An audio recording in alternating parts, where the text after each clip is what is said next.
Good morning students, knowledge tower में आप सभी का स्वागत है। इसके पहले वाले लेसन में आप लोगों को जो पढ़ाया था उसका मैं थोड़ा सा रिवीजन कर देना चाहता हूँ। आप लोग थोड़ा बोर्ड पर ध्यान दीजिए।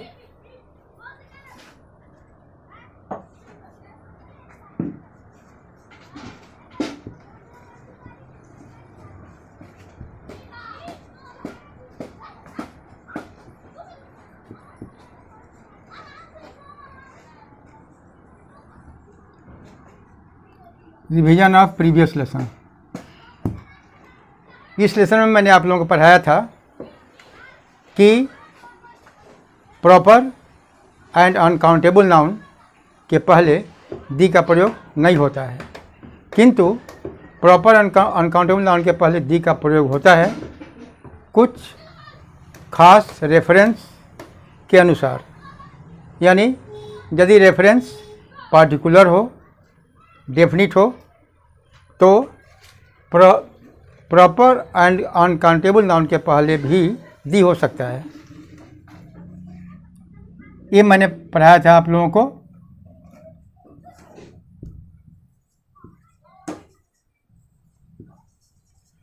Proper and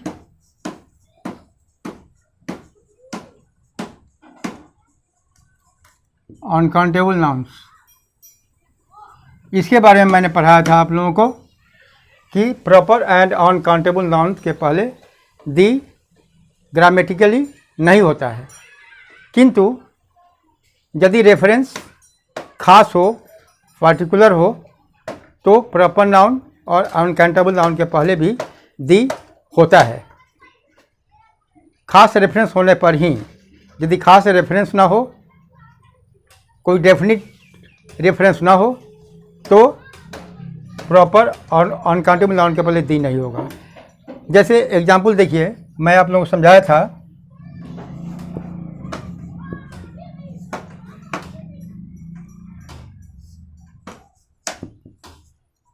while of this bottle is not pure। यहाँ ध्यान दीजिए, ये आपको अनकाउंटेबल नाउन है, यही मैं पढ़ाया था आप लोगों को। यदि यहाँ पर अनकाउंटेबल नाउन है, ग्रामेटिकली अनकाउंटेबल नाउन के पहले दी नहीं होगा। लेकिन यहाँ जो वाइल की चर्चा है, वाइल ऑफ दिस बोतल, ये जो दिस बोतल है यही आपका रेफरेंस है। इसी को रेफरेंस कहते हैं, इसी को बोलते हैं पार्टिकुलरिटी। ठीक है, ये जो दिस बोतल है, अब यहाँ पर लिखा हुआ है वाल ऑफ दिस बोतल इज नॉट प्योर। यहाँ पर किस तेल की चर्चा है? उस तेल की चर्चा है जो दिस बोतल में है। ठीक है, यदि मतलब दिस बोतल को हम हटा दें, वाल ऑफ इज वाल,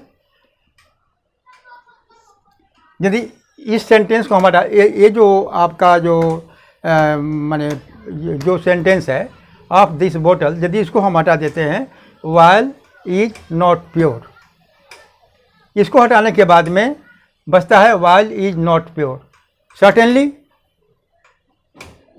अनकाउंटेबल नाउन है, दी का प्रयोग नहीं होगा। लेकिन जैसे ही आप दिस बोतल कर देते हैं तो क्या होता है, एक आपको खास पार्टिकुलर रेफरेंस मिलता है, स्पेशलिटी मिलती है। ठीक है, तो यहाँ पर जो वाइल है वो माने सभी वाल की चर्चा नहीं है, यहाँ पर उस वाल की चर्चा है जो इस बोतल में है।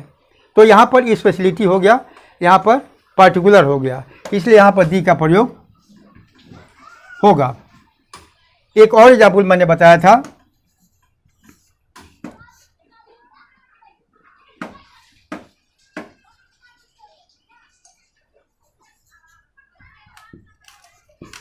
Of the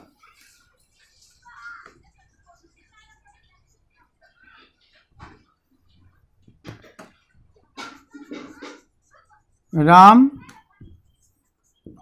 of the Ramayan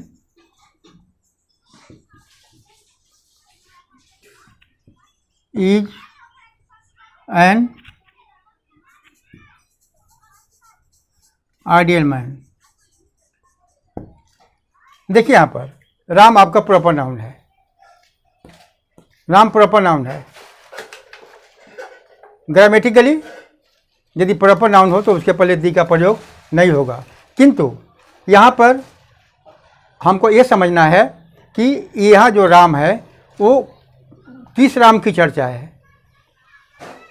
ये जो राम है यहाँ पर सभी राम की चर्चा नहीं है, यहाँ पर उस राम की चर्चा है। किस राम की चर्चा है?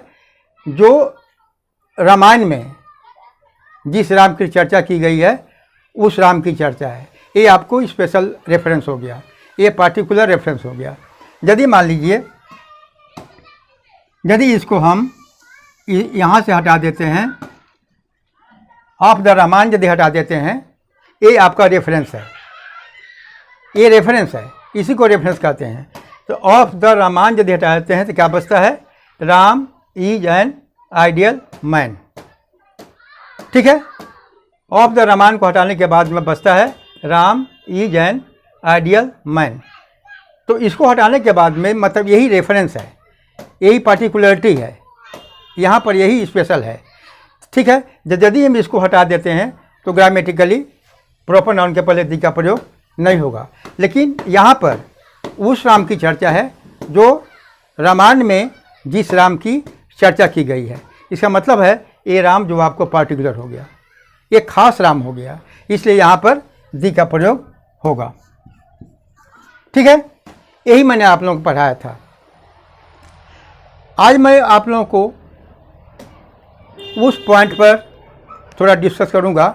कहीं कहीं ऐसा भी होता है, कहीं कहीं कुछ सेंटेंस आपको ऐसा भी मिलेंगे जिसमें ये रेफरेंस नहीं रहेगा, रेफरेंस नहीं रहेगा। रेफरेंस का मीनिंग हिंदी होता है संकेत या इशारा या संदर्भ कह सकते हैं। तो कहीं कहीं आपको कुछ ऐसे भी सेंटेंस मिलेंगे जहाँ पर आपको आर्टिकल इंसर्ट करना रहेगा। तो कहीं कहीं ऐसा सेंटेंस होता है कि रेफरेंस नहीं रहने के बाद भी वहाँ पर द का प्रयोग होता है।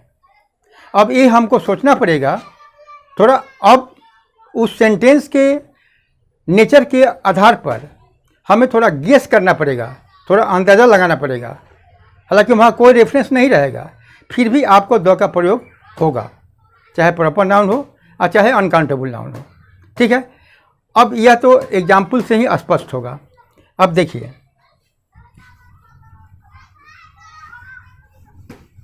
खूब गौर करके देखिएगा।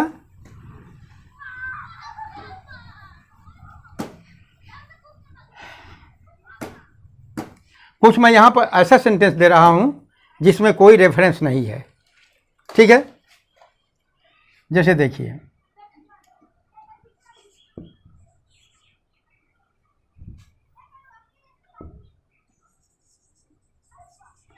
sentences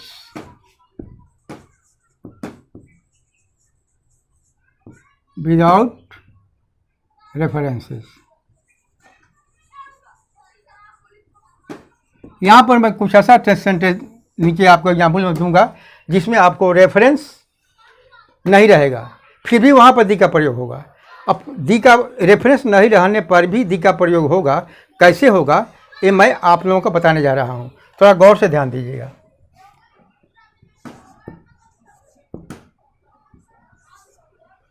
जैसे मैंने यहाँ पर लिखा, आई हैव टू पे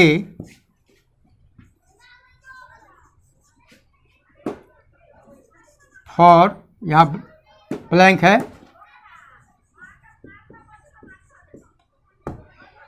देखिए यहाँ पर मिल्क आपको अनकाउंटेबल नाउन है। थोड़ा आप सेंटेंस पर ध्यान दीजिए और थोड़ा इसका इनर मीनिंग निकालिएगा, तब समझ में आएगा। ये क्या लिखा हुआ है? आई हैव टू पे फॉर मिल्क। यहाँ पर किस दूध, यहाँ पर इससे आपको यहीं पर रेफरेंस छिपा हुआ है। यहाँ पर जो रेफरेंस जो है हिडन है, अंडरस्टूड है। तो देखिए, आई हैव टू पे फॉर मिल्क, यहाँ पर उस दूध की चर्चा हो रही है जिसको आई यानी मैंने खरीदा था। यही रेफरेंस यहाँ पर हिडन है, आई हैव टू पे फॉर मिल्क। भाई आखिर जब वो आई हैव टू पे, जब वो पे करेगा, जब दाम चुकाएगा दूध का, तो किस दूध का दाम चुकाएगा? जो दूध उसने खरीदा है या जो दूध उसने लिया है, उसी दूध का ना पैसा हो चुकाएगा। क्यों? बात को थोड़ा माइन्यूटली समझिए। आई हैव टू पे फॉर मिल्क, यहाँ पर थोड़ा देखिए, यहाँ पर कोई रेफरेंस नहीं है, यहाँ पर रेफरेंस आपको अंडरस्टूड है, हिडन है। तो आई हैव टू पे, मुझे चुकाना है दूध का, तो दूध का दाम चुकाना है। तो भाई किस दूध का दाम चुकाना है? जो दूध उसने लिया था उसी का ना दाम चुकाना है। क्यों? जो दूध उसने लिया था उसी का दाम उसको चुकाना है। तो यहाँ पर यही रेफरेंस जो है छिपा हुआ है ना, कि जो दूध उसने या जो दूध मैंने लिया था, जो दूध मैंने खरीदा था, उसी का दाम चुकाना है। तो यहाँ पर तो स्पेशल हो गया, यहाँ पार्टिकुलर हो गया, यही यहाँ पर डिफरेंस हुआ। तो इसलिए यहाँ पर अनकाउंटेबल नाउन के पहले यहाँ पर आपको दी का प्रयोग होगा। और सेंटेंस देखिए, क्लियर हो जाएगा।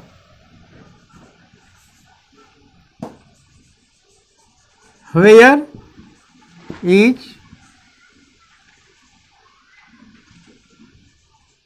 ध्यान दीजिए यहाँ पर भी कोई रेफरेंस नहीं है। Where is gold. यदि कोई व्यक्ति किसी दूसरे व्यक्ति से पूछता है कि वेयर इज गोल्ड, इससे आप क्या समझते हैं? इसका मतलब है वो किसी गोल्ड की चर्चा, माने वह उस गोल्ड की चर्चा कर रहा है जो गोल्ड उसने उसको दिया था। और यही रेफरेंस जो है इसमें हिडन है। ठीक है, यही रेफरेंस इसमें आपको और अंडरस्टूड है। ठीक है, तो थोड़ा यहाँ पर आपको ध्यान देना होगा खूब कायदे के साथ में, उसका थोड़ा आपको गेस करना होगा कि आखिर यदि यहाँ पर पूछा वेयर इज गोल्ड, यदि कोई एक व्यक्ति दूसरा से पूछता है कि वेयर इज गोल्ड, इसका मतलब है वह किसी माने खास गोल्ड की बात कर रहा है, जो गोल्ड उसने उस व्यक्ति को दिया था। तो यही डिफरेंस यहाँ पर अंडरस्टूड है, यहाँ पर हिडन है। तो वेयर इज गोल्ड, इसका मतलब है कोई व्यक्ति दूसरे व्यक्ति से उस गोल्ड की चर्चा कर रहा है जो गोल्ड उसने उसको दिया था। और यही आपका रेफरेंस है जो अंडरस्टूड है। इसलिए यहाँ पर गोल्ड के पहले आपका द होगा। ठीक है, और मैं क्लियर कर रहा हूँ आपको। देखिए यहाँ ब्लैंक है, देखिए यहाँ पर लिखा हुआ है मीट वॉज टेस्टी। ठीक है, यहाँ लिखा हुआ है मीट वॉज टेस्टी। अब थोड़ा आप गौर कीजिए, मीट वॉज टेस्टी, मांस स्वादिष्ट था, मांस स्वादिष्ट था। अरे भाई, तो यहाँ पर तो ये किसी खास मीट के बारे में कर रहा है ना। मीट वॉज टेस्टी, यहाँ पर रेफरेंस हिडन है और जो रेफरेंस अंडरस्टूड है वो क्या निकलता है यहाँ पर कि मीट वॉज टेस्टी, मतलब वह मीट जो उसने खाया था। ठीक है, तो जो मीट उसने खाया था उसी मीट की यहाँ पर चर्चा है। तो जो मीट उसने खाया था यही आपका रेफरेंस हुआ और यही आपका यहाँ पर अंडरस्टूड है। ठीक है, हिडन है। तो हिडन को या जो रेफरेंस अंडरस्टूड है, इसको आपको स्वयं फाइंड आउट करना होगा, खोजना होगा, गेस करना होगा और उसके अनुसार आपको आर्टिकल इंसर्ट करना होगा। तो ठीक है, अब रुकिए। तो मीट वाज टेस्टी, ठीक है, यहाँ पर उस मीट की चर्चा हो रही है जो मीट उसने खाया था। ठीक है, जो मीट उसने खाया था यही रेफरेंस हुआ। और तो जब यहाँ पर रेफरेंस है तब तो यहाँ पर दी का प्रयोग होगा। ये मीट आपको अनकाउंटेबल नाउन है, इसलिए यहाँ पर दी का प्रयोग होगा। क्योंकि मीट वाज टेस्टी, यहाँ पर उस मीट की चर्चा है जो मीट उसने खाया था। ठीक है, इसलिए यहाँ पर दी का प्रयोग हुआ। और सेंटेंस में और मैं एग्जाम्पल दे रहा हूँ, आपको क्लियर करने का प्रयास कर रहा हूँ। यहाँ देखिए, now she does not have beauty. देखिए, ध्यान दीजिए यहाँ पर, now she does not have beauty. इसका हिंदी में नहीं क्या हो रहा है, अब उसके पास में सुंदरता नहीं है। अरे भाई, तो यहाँ पर तो स्पष्ट मालूम हो रहा है कि जो सुंदरता उसमें पहले थी वो सुंदरता वो अब में नहीं है। तो जो सुंदरता उसमें पहले थी, यही आपका रेफरेंस हुआ, जो अंडरस्टूड है, जो हिडन है। ठीक है, तो जहाँ पर रेफरेंस अंडरस्टूड हो और हिडन हो, तो वहाँ पर प्रॉपर नाउन हो या अनकाउंटेबल नाउन हो, उसके पहले दी का प्रयोग होगा। फिर मैं रिपीट करता हूँ, now she does not have beauty. अब उसके पास में सुंदरता नहीं है। तो अब उसके पास सुंदरता नहीं है, इसका मतलब होता है, स्पष्ट क्लियर जाहिर हो रहा है कि जो सुंदरता उसमें पहले थी वह सुंदरता अब उसमें नहीं है। इसका मतलब हुआ यहाँ पर रेफरेंस हिडन है, अंडरस्टूड है। तो अब यहाँ पर now she does not have, sorry यहाँ पर ब्लैंक होगा,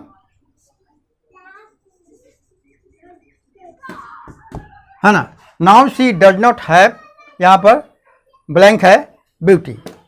तो इसका मतलब क्या निकलता है, जो सुंदरता उसको पहले थी वह सुंदरता अब नहीं है।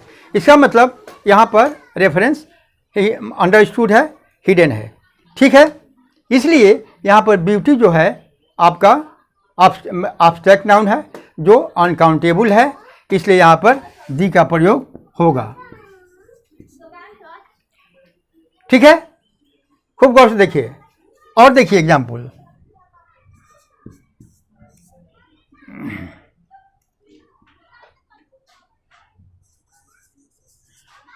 वेयर इज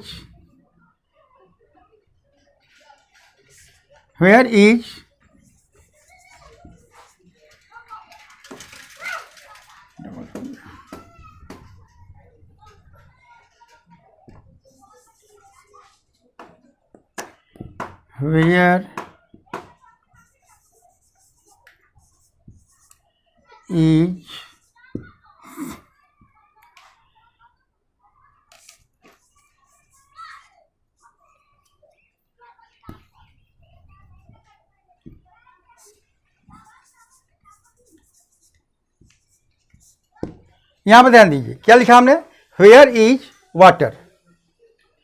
क्लियर मालूम हो रहा है, एक व्यक्ति दूसरे से बोलता है वेयर इज वाटर, पानी कहाँ है, पानी कहाँ है।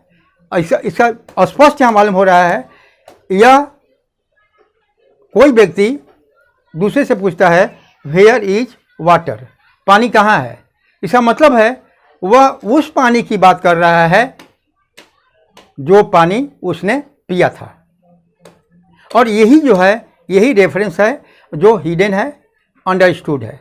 तो जहाँ पर आपको ऐसा लगे, आपको रेफरेंस कहीं कहीं आपको ऐसे सेंटेंस मिलेंगे जिसमें रेफरेंस हिडन अंडरस्टूड होते हैं, आपको अपने बुद्धि के बल पर उस रेफरेंस को ढूंढना होगा। ठीक है, और उस रेफरेंस को ढूंढ करके, पता लगा करके, जो वहाँ पर भी प्रॉपर नाउन हो या अनकाउंटेबल नाउन हो, तो दी का प्रयोग करना होगा। तो वेयर इज वाटर, इसका मतलब है उस पानी की चर्चा है जो पानी उसने पिया था। ठीक है, और यही रेफरेंस है जो हिडन है। इसका मतलब हुआ कि जब यह वेयर इज वाटर, इसका मतलब है सब पानी की यहाँ बात नहीं है, मतलब किसी खास पानी की बात है जो उसने पिया था। तो यहाँ पर वाटर आपका अनकाउंटेबल नाउन है, फिर भी यहाँ पर दी का प्रयोग होगा। ठीक है।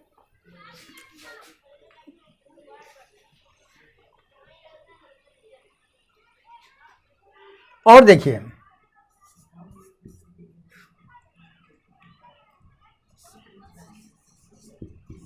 मिल्क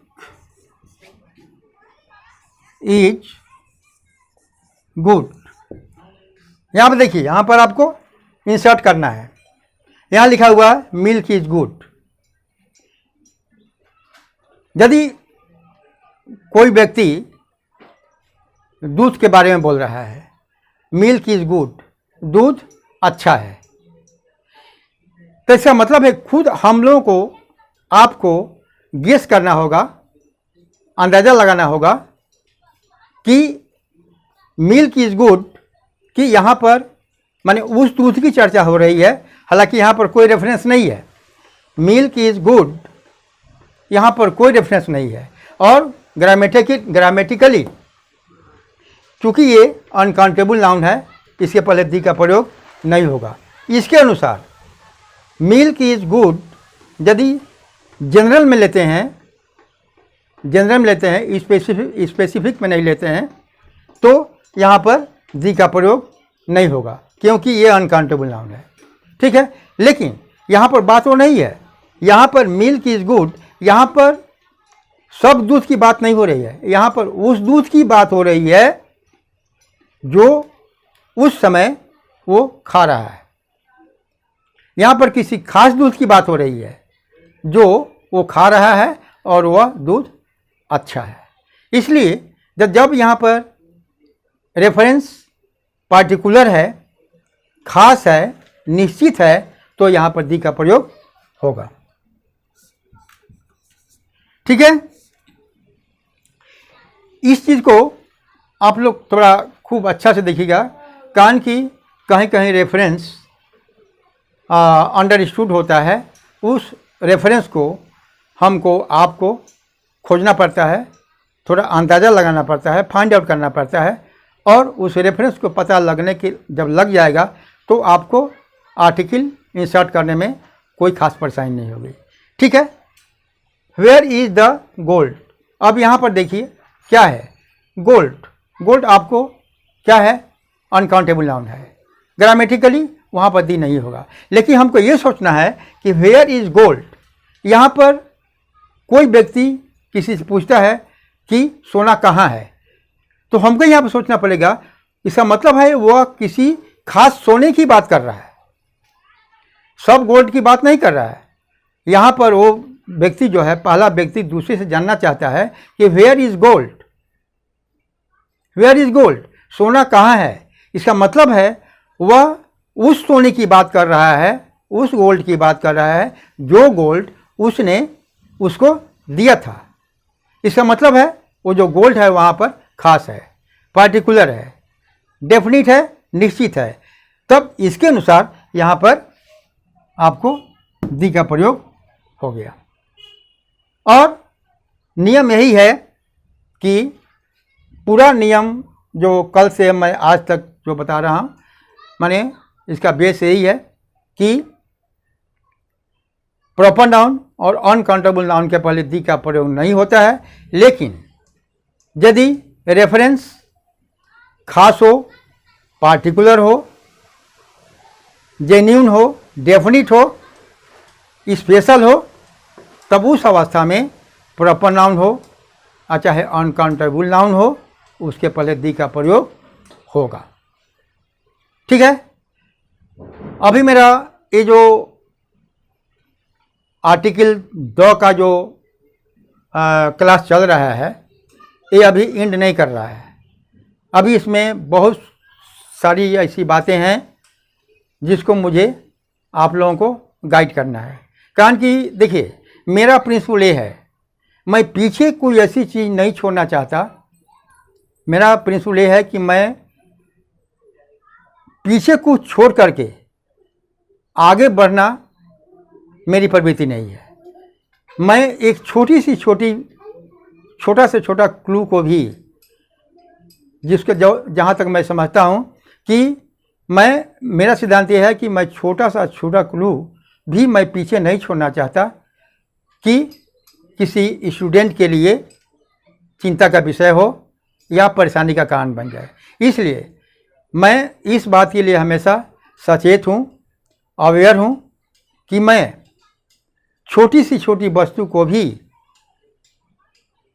नज़र में रखते हुए मैं अपना क्लास आगे बढ़ाता जा रहा हूँ। ठीक है, और मैं आज का क्लास यहीं एंड करता हूँ और कल से भी मेरा जो क्लास अभी आर्टिकल डेफिनेट आर्टिकल दी का ही चलेगा। उसमें कुछ हमको ये बताना है कि